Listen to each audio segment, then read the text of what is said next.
Andito na kami sa station ng sasakyan namin barko. Og overfartstiden er jo cirka 45 minutter.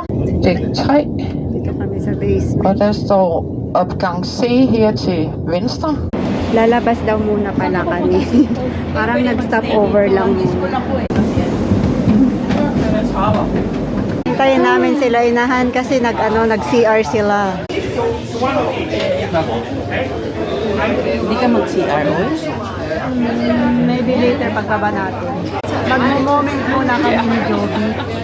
Habang hinihintay namin yung dalawang senior citizen.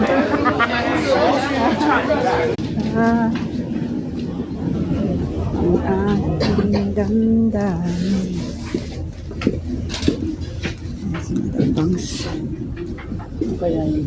Uy, mga pang ano.